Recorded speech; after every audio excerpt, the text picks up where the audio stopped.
Love the story of Joseph. You may have seen the musical, or you may know a bit about Joseph and his brothers, the true story. And this morning, we're right in the middle of the story.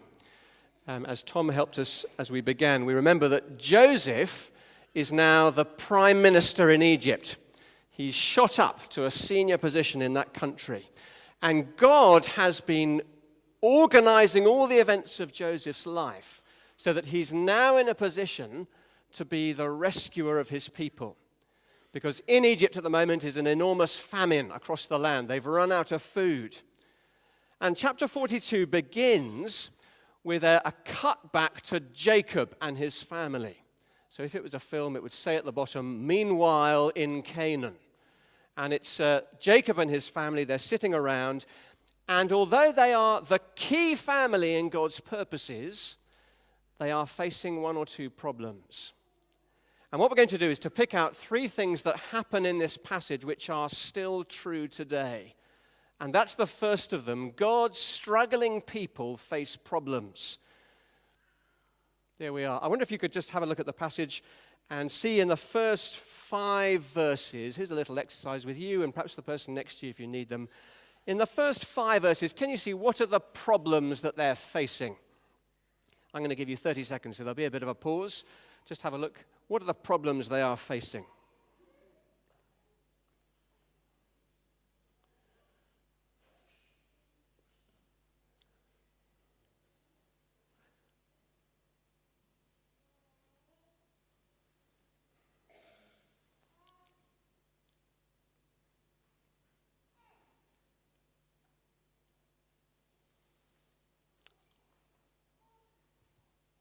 Well, you may have found some. Here's how I'm going to describe the problems. They have a problem, first of all, with their situation. That is, the famine has reached them as well. They've run out of food. If you look at verse 2, there is Jacob.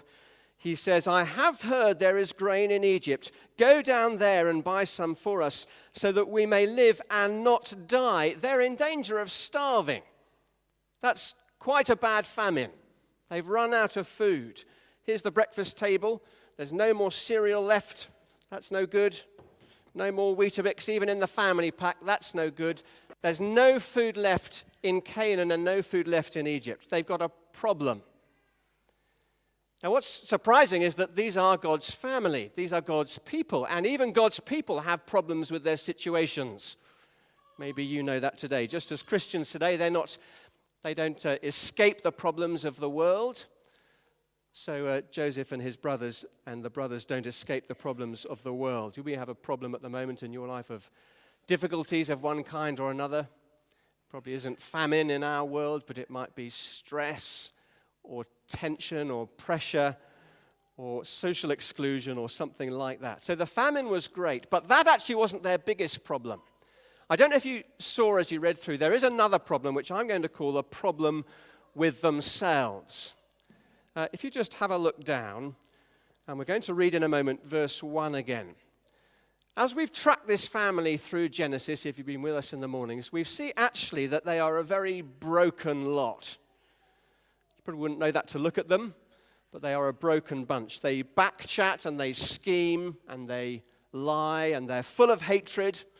If you'd read earlier chapters, you'd see that Simon and Levi, 2 of the brothers, they killed loads of people. Reuben and Judah, they've been with women they really shouldn't have been with. And in verse 1, you can hear perhaps the family tension. When Jacob learned that there was grain in Egypt, he said to his sons, "Why do you just keep looking at each other?"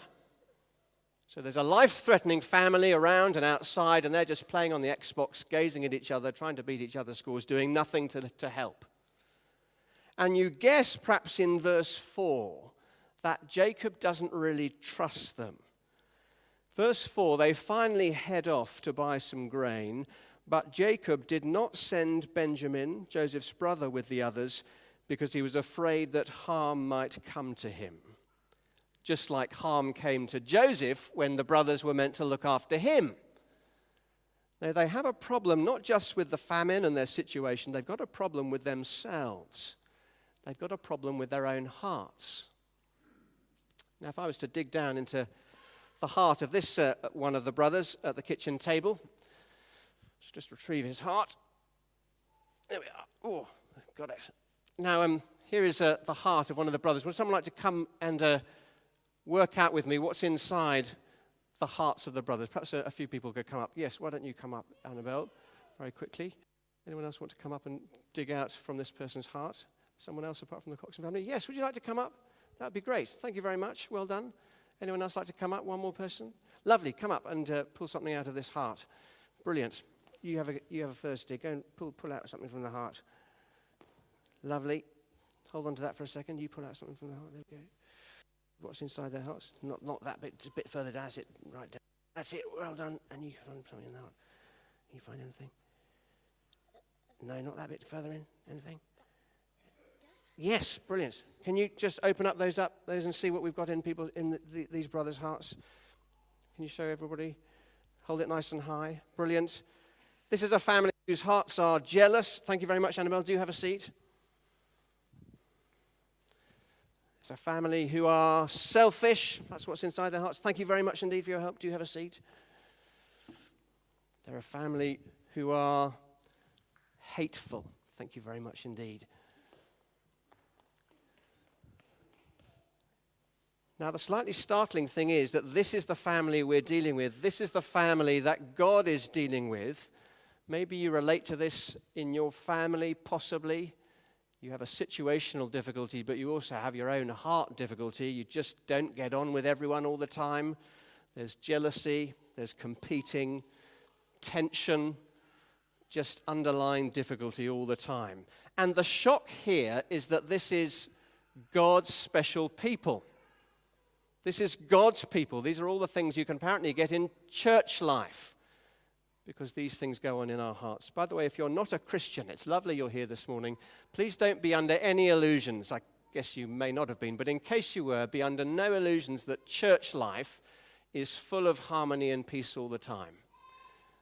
God's people are wonderfully forgiven, and that is supremely good about being a Christian. They are most definitely not perfect people. These are the hearts of people who even are God's people. Here's God's struggling people with various problems. One is their situation, but even worse than that is their own hearts. They cannot get on, just like you may feel about your own heart sometimes. They're greedy and selfish. Now, that is a tricky thing for God, because God is going to use this particular family to work through them in some way to bless the world. And you might think, how on earth is he going to do that? How is he going to take this rum lot and bless the world through them? And the answer is the middle part of our chapter. The answer is through God's powerful ruler. God's powerful ruler who is very loving and very merciful. How's God going to do it? God's powerful ruler shows mercy.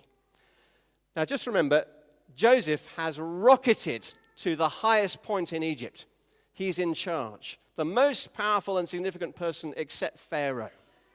And he's in a position of great power. If you have a look at verse 6 in your passage, just have a look down at verse 6.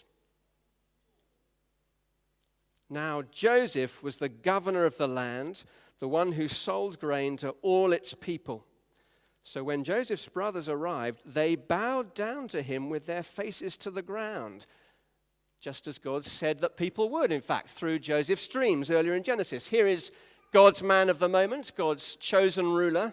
Here is the one in a position of great power. And the question is, what will Joseph do in this position that he has over his brothers? What will he do with his huge authority and power? Maybe you can think of some people with authority and power. Here are some I can think of. Does anyone know how to pronounce his name? Yeah, something like that. Kim Jong-un, exactly. You can all pronounce his name. Two people of enormous power. You may know other people who have great power. Fireman Sam, in his own way, has a great deal of power and influence. There are lots of people who have a lot of power in the world, but the question is, what do they do with it? What do they do with their power? What will Joseph do with his power over his brothers? Because is not this moment the perfect moment for him to get his own back? Isn't this the perfect moment for him to do the right thing and deal a few justice blows to his brothers? Remember, they sold him into slavery. They left him in a pit screaming for help. We are longing that Joseph makes them pay. But what Joseph actually does is to test them a little bit, because he wants to see how their hearts are doing. He wants to see if they've changed. So as it was so helpfully read, he says to them, I know, you're spies. And they go, no, we're not. We're not spies at all. We're just honest men. We've come to buy food. We're from Canaan. No, you're spies. Now, honestly, we're 12 brothers. The youngest one is back home. One is no more. They don't realize, of course, that the no more brother is standing in front of them. And Joseph then says, right, I'm going to put you in prison for 3 days. And after 3 days, he says, okay, here's what we're going to do. One of you needs to go home, and one of you is going to stay here, and you all can go home and take your grain with you. And then I want you to bring back this so-called youngest brother, and we'll see whether you're really telling the truth. And then something remarkable happens. The brothers begin to realize what it is they did wrong to Joseph. And they talk privately about how they're feeling. We can hear them in 21. Just have a look at verse 21. They said to one another, surely we're being punished because of our brother. We saw how distressed he was when he pleaded with us for his life, but we would not listen. That's why this distress has come upon us. Reuben replied, didn't I tell you not to sin against the boy? But you wouldn't listen. Now we must give an accounting for his blood. Can you hear them? The brothers are distraught. They realize what they've done. And they're beginning to have a sense of guilt over the wrong they've done. They realize they're in trouble. There is, it seems, a change of heart. Of course, none of the conversation is as private as they think it is, because Joseph understands them perfectly. And when they reveal their hearts, do you see what Joseph does in the next verse? He reveals his heart. Verse 24. Joseph turned away from them and began to weep. But then he turned back and spoke to them again. He had Simeon taken from them and bound before their eyes. Here is Joseph so moved by their remorse. He can't contain his compassionate love. He's in a position of such power, and yet he has a heart of love. A heart of love for his brothers who've so wronged him. I don't know about you, but as you read that, it seems like Joseph's being a bit harsh. He's sort of testing them. Isn't that tricking them? And then he's going to go through with holding on to Simeon while he sends them all home. But actually, his motive is to show them what they're like. His motive is to help them to see themselves and to see their hearts. And just occasionally, God will do the same with us. He will use severe ways to help us see our own hearts, to help us see what we're really like. Perhaps if you're a Christian, you might remember the beginning of your Christian life and how at the start there was something of a wake-up call to what your heart was like. And it's painful and uncomfortable. And it's the words of the powerful ruler that we know, the Lord Jesus, who shows us what we're like, where he says, your biggest problem is not your situation. He says, your biggest problem is your heart. There are all sorts of difficult things in life, and we can talk about them with each other over coffee. Our root problem, which we probably won't talk about when we're having coffee, is what's wrong with our hearts. Our wiring to live for ourselves. And until we see that, there's no help possible, no forgiveness possible, no change possible. But the Lord Jesus dies on the cross to take the punishment for hearts like that. Once someone realizes and comes to him, they can know full forgiveness. He is both powerful, and he uses that power for our supreme good in great, great love. Actually, as Christians go on in the Christian life, God can do the same thing. He can highlight what we're like through hard words. Maybe someone speaks a tough truth. You find it hard to take, and it wakes us up. But it is in order to grow us and to change us. Like a surgeon with a scalpel, God uses sharp instruments for our spiritual good. Now, just back to the story. Joseph actually does a bit more, because if you look verse 25, he returns their money to pay for the grain. Strange thing. He puts it back in their sacks. Verse 25, he gave orders to fill their bags with grain, to put each man's silver back in his sack, and to give them provisions for their journey. God's powerful ruler showing mercy from a position of power, but with a heart of great, great love. And as God's powerful ruler shows mercy, something else goes on and happens towards the end of the chapter, which is that God's saving plan makes progress. The thing God planned to do all along continues all the way through the end of the chapter and the end of the book. As God's powerful ruler shows mercy and love, God's saving plan makes progress. So for a start, the situation is saved. They go home. Simeon is not with them, unfortunately, but they do at least have some food. Hooray! New boxes of cereal all around. That's a good thing. The situation is saved. But more importantly than that, their hearts begin to change. The other problem that needs dealing with, the most important problem, is their hearts, and their characters begin to change. I don't know about you, sometimes it can take a really long time for us to admit that we're wrong. But it is the key to change. And when Joseph tests them, they finally admit they're wrong. But in verse 28, if you just have a look at that over the page, verse 28, they discover the silver's been returned.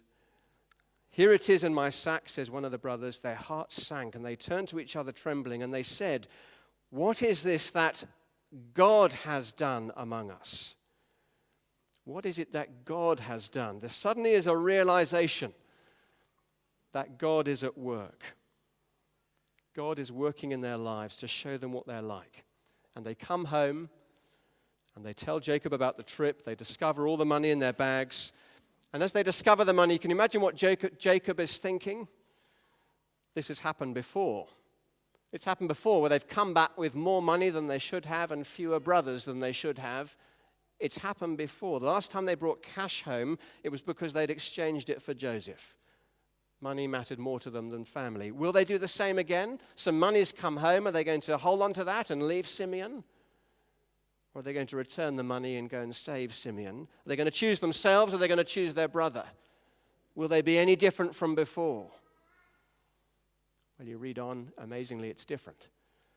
They're keen to retrieve Simeon. They're concerned to bring Benjamin back, and their hearts are beginning to change. 3 different people just to come and do some heart surgery on this heart up here.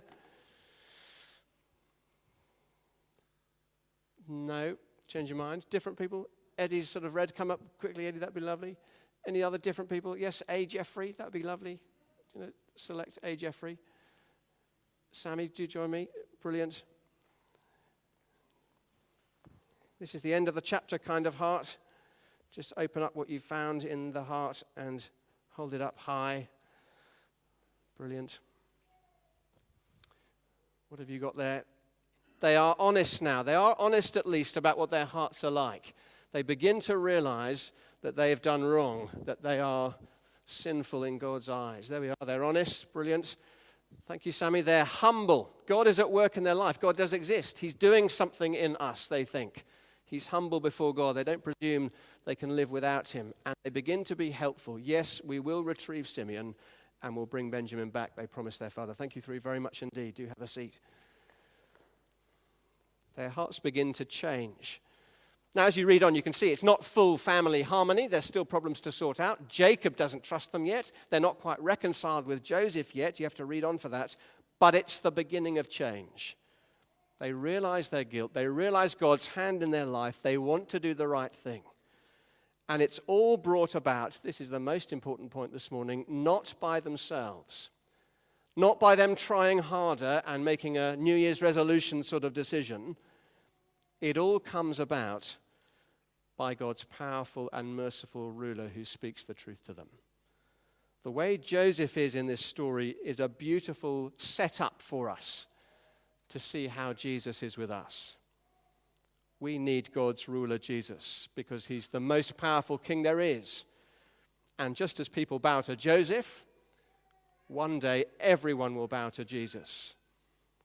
And until that time, you and I desperately need Jesus to save us from ourselves, not from our situations first and foremost. He doesn't use his power to lob out what we deserve. He uses his power to be merciful to us and to change us.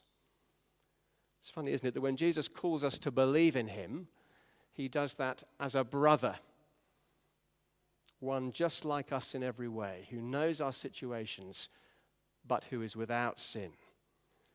And when Jesus calls us to believe in him, he does it also as our Lord, that is, our ruler.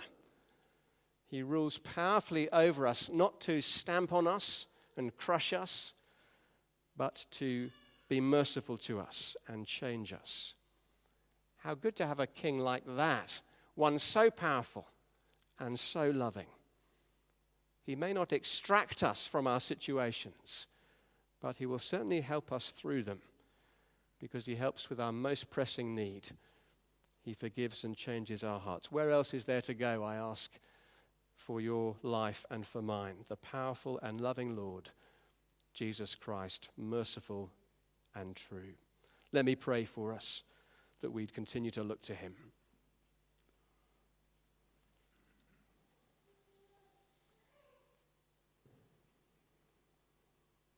Lord God, we thank you for your powerful ruler, the way Joseph extended his hand of mercy to his brothers, the way that today your supreme ruler, Jesus, extends his love and mercy to us by his death on the cross for our sin. And as he sends his Holy Spirit to change us and grow us to be like him, may we look to him, whatever our situations, that you might deal and address our hearts. And we ask it for his name's sake. Amen.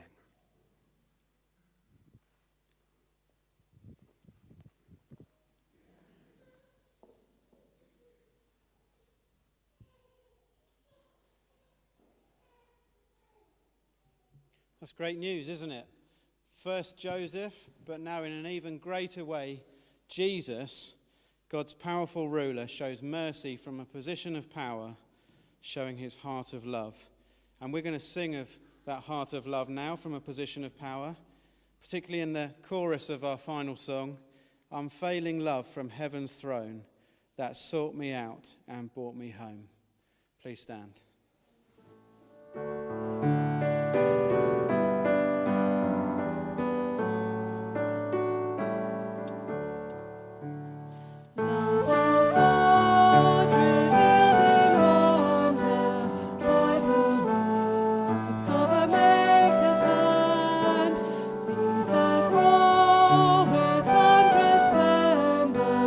Fields that whisper at his command.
Please take a seat.